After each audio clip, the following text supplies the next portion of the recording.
take care of each other.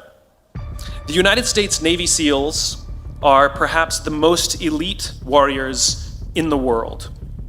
And one of the SEALs was asked, who makes it through the selection process? Who is able to become a SEAL? And his answer was, I can't tell you the kind of person that becomes a SEAL. I can't tell you the kind of person that makes it through BUD/S. But I can tell you the kind of people who don't become SEALs. He says the guys that show up with huge, bulging muscles covered in tattoos who want to prove to the world how tough they are, none of them make it through. He said the preening leaders who like to delegate all their responsibility and never do anything themselves, none of them make it through. He said the star college athletes who've never really been tested to the core of their being, none of them make it through. He says some of the guys that make it through are skinny and scrawny. He said some of the guys that make it through, you will see them shivering out of fear. He says, however, all the guys that make it through, when they find themselves physically spent, emotionally spent, when they have nothing left to give physically or emotionally, somehow, some way, they are able to find the energy to dig down deep inside themselves, to find the energy to help the guy next to them. They become SEALs, he said. You want to be an elite warrior. It's not about how tough you are.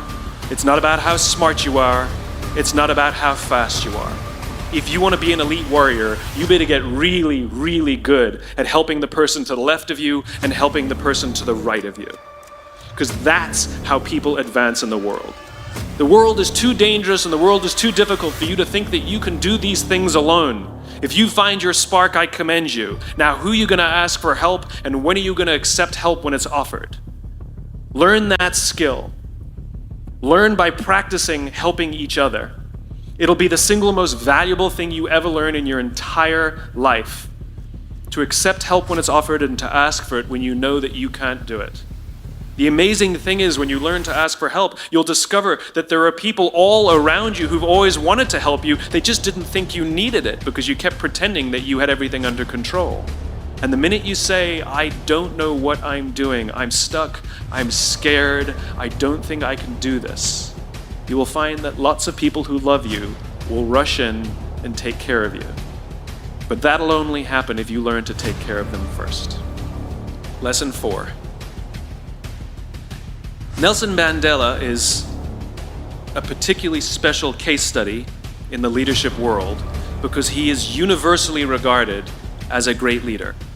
You can take other personalities, and depending on the nation you go to, we have different opinions about other personalities. But Nelson Mandela, across the world, is universally regarded as a great leader.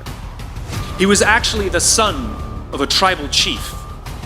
And he was asked one day, how did you learn to be a great leader?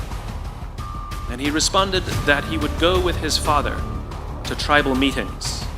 And he remembers two things when his father would meet with other elders. One, they would always sit in a circle. And two, his father was always the last to speak. You will be told your whole life that you need to learn to listen. I would say that you need to learn to be the last to speak. I see it in boardrooms every day of the week. Even people who consider themselves good leaders, who may actually be decent leaders, will walk into a room and say, here's the problem, here's what I think, but I'm interested in your opinion, let's go around the room. It's too late. The skill to hold your opinions to yourself until everyone has spoken does two things. One, it gives everybody else the feeling that they have been heard. It gives everyone else the ability to feel that they have contributed. And two, you get the benefit of hearing what everybody else has to think before you render your opinion. The skill is really to keep your opinions to yourself. If you agree with somebody, don't nod yes. If you disagree with somebody, don't nod no. Simply sit there, take it all in, and the only thing you're allowed to do is ask questions so that you can understand what they mean and why they have the opinion that they have. You must understand from where they are speaking, why they have the opinion they have, not just what they are saying. And at the end, you will get your turn. It sounds easy, it's not. Practice being the last to speak. That's what Nelson Mandela did. Number 5, it's Monty Python. 1, 2, 5, 3! For all the other nerds in the audience. There's one. Number 5, my favorite one of all. True story. There was a former Undersecretary of Defense who was invited to give a speech at a large conference, about 1,000 people. And he was standing on the stage with his cup of coffee in a styrofoam cup, giving his prepared remarks with his PowerPoint behind him.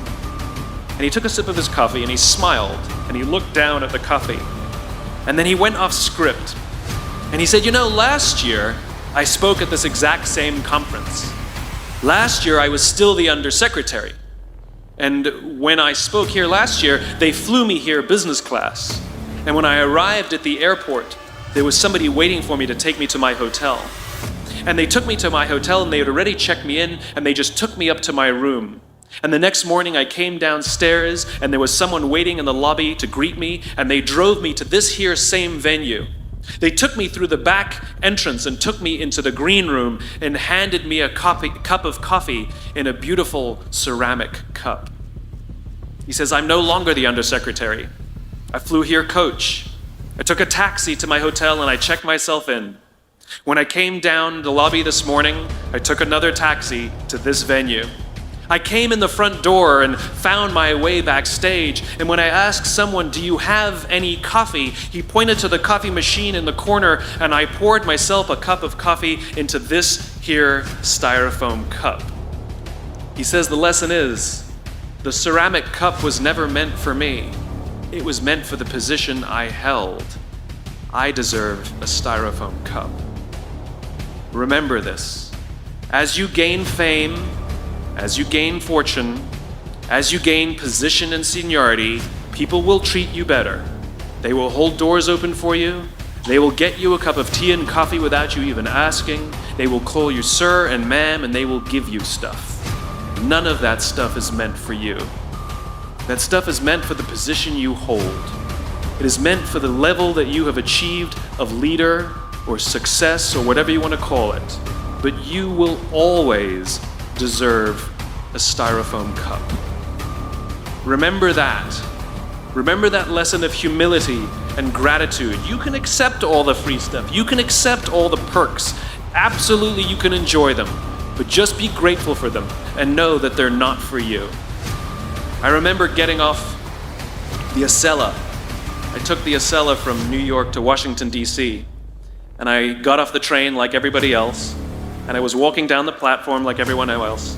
And I walked past General Nordy Schwartz, who used to be the chief of staff of the United States Air Force, the head of the Air Force.